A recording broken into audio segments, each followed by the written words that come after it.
नमस्कार दोस्तों, साथियों, कैसे हैं आप। अभी आप तक हमने 2 चैप्टर अपने कंप्लीट कर लिए हैं। आरोह भाग 2 के अभी हमारे जो तीसरे कवि हैं कुंवर नारायण सिंह, उनके बारे में हम चर्चा कर रहे थे। हमने कवि परिचय आपको समझा दिया।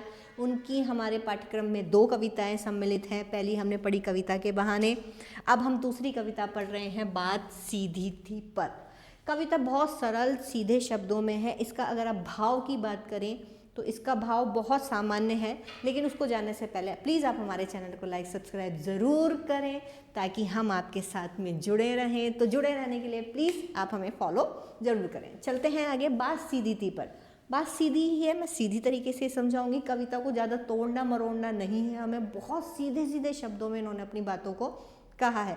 अगर भाव, जो मैं बता रही थी कि भाव की अगर हम बात करते हैं, भाव सिर्फ इतना सा है कि अगर हम किसी बात को कहना चाहते हैं, अगर उसको हम सही शब्दों का प्रयोग कर उस बात को बोल देते हैं तो वो अपने मर्म को, अपनी अभिव्यक्ति को उसी तरीके से सामने वाले को वो स्पष्ट हो जाती है। लेकिन जब हम उस बात को बहुत कहना चाहिए बहुत साजो सज्जा के साथ, बहुत भारी भरकम शब्दों के साथ कहना चाहें, उनको समझाना चाहें, तो कई बार उस बातों का जो मर्म होता है, उसकी जो अभिव्यक्ति होती है, उसका जो कहना चाहिए तत्व होता है बात का, वो ख़त्म हो जाता है। उसी सिंपल सी चीज़ को यहाँ पर एक कविता में कुंवर नारायण जी ने बताया है।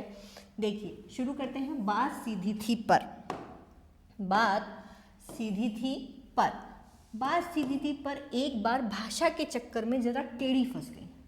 टेढ़ी फंस गई मतलब कहना तो मैं बहुत सीधी सी बात चाहता था, बहुत सिंपल सी बात कहना चाहता था, लेकिन मैंने उसमें क्या कर दिया, उसमें भाषा को साहित्यिक रूप देने के लिए या उसको और परिनिष्ठित परिमार्जित करने के लिए मैंने उसमें भाषा के कुछ ऐसे शब्दों का प्रयोग कर दिया जिसके कारण वो क्या हो गई, टेढ़ी हो गई। टेढ़ी यानी जो मैं कहना चाह रहा था वो सीधे सीधे बात नहीं गई, वो ऐसी घूम फिर के आप तक पहुंचेगी। ठीक है, तो हमें सीधी सीधी बात कहनी चाहिए। नाराज़गी करनी है तो भी आप सीधे बोलिए, हंसना है तो भी आप सीधे बोलिए। सीधे बात बोलेंगे, सामने वाले को जल्दी समझ में आएगा। ठीक है, नेक्स्ट है, उसे पाने की कोशिश में भाषा को उल्टा पलटा। अब चूंकि बात कहने के लिए मैंने दुरूह शब्दों का प्रयोग कर लिया, कठिन शब्दों का प्रयोग कर लिया, तो मैंने क्या किया, मैंने वापस से उसके अर्थ को समझने के लिए उस भाषा को उल्टा पलटा, यानी उसमें कुछ अन्य शब्दों का, समानार्थी पर्यायवाची शब्दों का प्रयोग किया। इसके भाव में जब आप कवि के सार पढ़ेंगे ना, इस कविता का कवि परिचय के साथ में, उसमें लिखा हुआ है कि हर समानार्थी शब्द या हर पर्यायवाची शब्द प्रयोग करने लायक नहीं होता। हर समानार्थी शब्द का भी अपना अपना अर्थ होता है।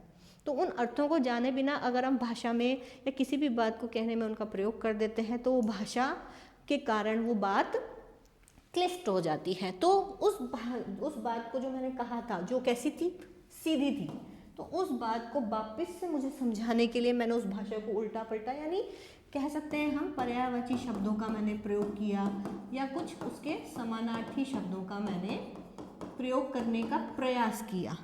तोड़ा मरोड़ा यानी शब्दों को आगे पीछे किया, किसी शब्द को आगे के स्थान पर रख दिया, किसी को वापस पीछे के स्थान पर रख दिया, घुमाया फिराया, कुल मिला के उस बात को अलग अलग तरीके से कहने की कोशिश की। लेकिन कि बात बने या तो ना बने, या तो बात मेरी सीधी सीधी समझ में आ जाए, समझ में आ रही है ना, सीधी सीधी बात समझ में आ जाए, या फिर समझ में ही ना आए क्योंकि क्लिष्ट हो गई थी वो बात, या फिर भाषा से बाहर आ जाए, या तो फिर वो उस भाषा के बंधन में जो बंध गई थी वो बात उस भाषा से बाहर आ जाए और सीधे तरीके से पाठक तक या श्रोतागण तक पहुंच जाए। लेकिन इस भाषा के साथ साथ, इससे भाषा के साथ साथ, ठीक है, लेकिन इससे भाषा के साथ साथ बात और भी पेचीदा होती चली गई। क्योंकि मैंने क्या की, मैंने कोशिश की कि मैं भाषा के अन्य शब्दों का प्रयोग करूं, उस बात को कहने के लिए, समझाने के लिए मैं किसी और तरीके से उसे समझाऊं। तो जब मैंने उसमें भाषा को और अधिक परिनिष्ठित किया, परिमार्जित किया, तो वो और ज़्यादा टेढ़ी हो गई। मैंने उसे भाषा के चक्रव्यूह से निकालने की बहुत कोशिश की, लेकिन ऐसा पॉसिबल हो नहीं पाया, संभव नहीं हुआ। वो बात और भी पेचीदा हो गई। पेचीदा यानी कि और भी गहरी हो गई, क्लिष्ट हो गई, दुरू हो गई। ठीक है ना, सारी मुश्किल को धैर्य से समझे बिना।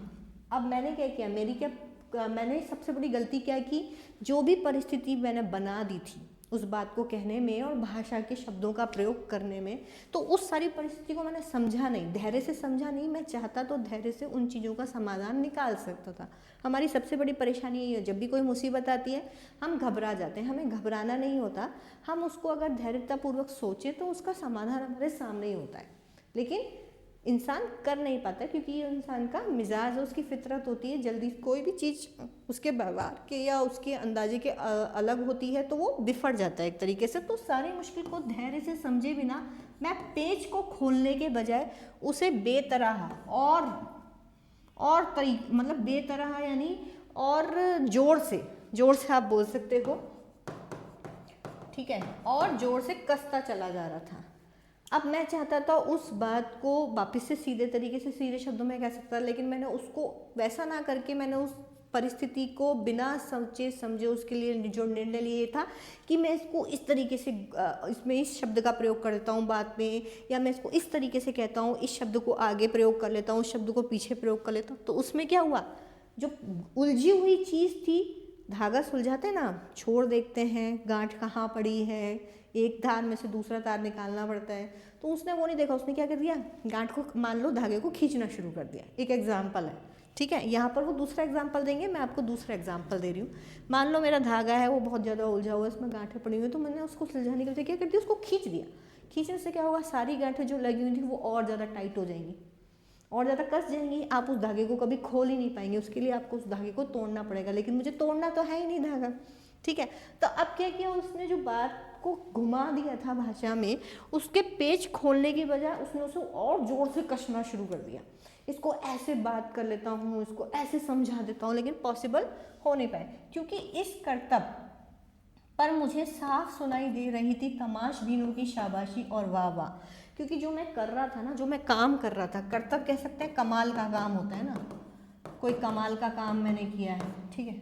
तो मैंने तो भाषा को सीधी बात में कहना था, समझा तो मैं सीधी बात में भी सकता था, लेकिन मैंने भाषा में उस बात को डुबो दिया, कहीं ना कहीं फंसा दिया। लेकिन मैंने जो ये काम किया ना, वो कई लोगों के लिए ताली बजाने वाला काम होगा कि अरे वाह, इन्होंने तो कितने अच्छे शब्दों का प्रयोग किया है, ठीक है।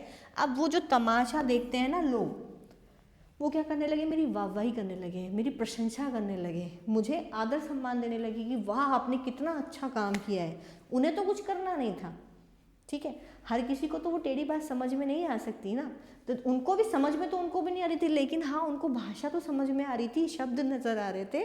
तो तमाशबीनों की तरह, मतलब जो सिर्फ नज़ारा देखते हैं, जो सिर्फ मज़ा लेते हैं किसी भी परिस्थिति का, तो उन्होंने क्या किया, मुझे शाबाशी देना शुरू किया, मेरी वाह वाह करना शुरू किया।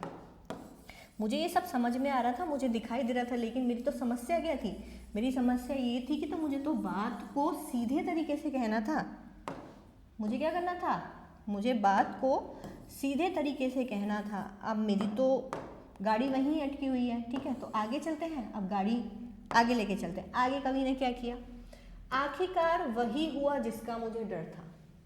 मैंने अभी आपको एक एग्जाम्पल दिया ना कि अगर हम धागे को तोड़ना चाह रहे हैं, खोलना चाह रहे हैं, उसमें गांठें पड़ी हैं, वो उलझा हुआ है, तो हमें उसको एक एक सिरे को धीरे धीरे सुलझाना होगा, गांठों को ढीला कर करके उसमें से धागे को निकालना होगा। लेकिन अगर मैंने उसे बेतरतीब खींच दिया, गलती से मैंने उसे शक्ति का प्रदर्शन करके खींच दिया, तो वो धागा मुझे तोड़ना ही पड़ेगा, मेरे पास उस समस्या का कोई समाधान नहीं होगा। तो आखिरकार वही हुआ जिसका मुझे डर था। अब कवि को भी यही डर था कि भाई वो भाषा का जो मर्म है, जो सीधे सीधे व्यक्त किया जा सकता है, वो खत्म हो जाएगा।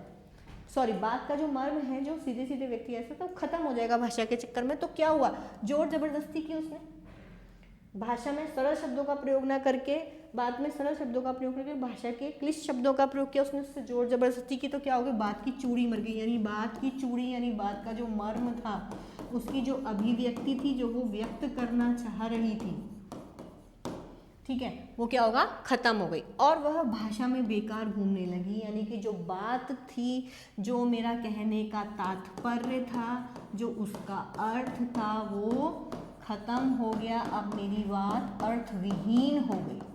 क्या हो गई मेरी बात, अर्थविहीन हो गई। हार कर मैंने उसे कील की तरह उसी जगह ठोक दिया। आप कोई पेज खोल रहे होते हैं, जब आप उसे बहुत ज़्यादा कसते हैं तो एक कंडीशन के बाद में क्या होता है, उसकी जो सर्कल्स अंदर बने होते हैं ना छोटे छोटे, वो फ्री हो जाते हैं, यानी कि वो जो पेज होता है उसकी चूड़ियाँ ख़त्म हो जाती हैं। तो आप क्या करते हैं, कई बार देखा होगा आपने, लकड़ी है या कहीं पे तो उसे हम कील की तरह से ठोक देते हैं, क्योंकि कील एक जगह पे ठुकती है, लेकिन पेज में अंदर भी सर्कल होते हैं, ऊपर भी सर्कल। हम बोतल का ढक्कन लगाते हैं ना, देखा ना, दोनों तरफ चूड़ी होती है, वो एक दूसरे में फिट बैठेगी तभी ढक्कन बंद होता है। अगर वो चूड़ी खत्म हो जाती है तो ढक्कन टक और बोतल नीचे, पानी गिर गया, ठीक है। तो वो नहीं करना है। यहाँ पर चूड़ी मरने का अर्थ बात की कि मतलब वो अर्थविहीन हो गई, तो उसने क्या किया कवि ने, अब वो बात को सीधे तरीके से तो बता ही नहीं सकता था, क्योंकि चूड़ी खत्म हो गई, उसका जो अर्थ था वो खत्म हो गया। जिस तरीके से, मतलब वो तरीका जो वो समझाना चाह रहा था ना, उसका वो जो सरल तरीका वो समझाना चाह रहा था, वो तरीका खत्म हो गया, उसका वो रास्ता खत्म हो गया सरल तरीके का। तो उसने क्या किया, हार कर मैंने उसको कील की तरह वहीं ठोक दिया। यानी कि भाषा में जहाँ मैंने जिस बात को जिस भाषा में प्रयोग किया था, मैंने उसे वहीं की वहीं रहने दिया, छोड़ो, अब मुझे इसके साथ कोई छेड़छाड़ नहीं करनी है। ये आपकी कविता थी, बहुत सिंपल सी कविता है। आप चाहें अपने शब्दों में और अच्छे तरीके से समझा सकते हैं, और भी आप उदाहरण सोच सकते हैं। सोचिएगा, समझाने का प्रयास कीजिएगा, लेकिन तब तक हमसे जुड़े रहिएगा। प्लीज़ लाइक करें, सब्सक्राइब करें हमारे चैनल को और हमारे साथ जुड़े रहें। थैंक यू, बाय बाय, सी या।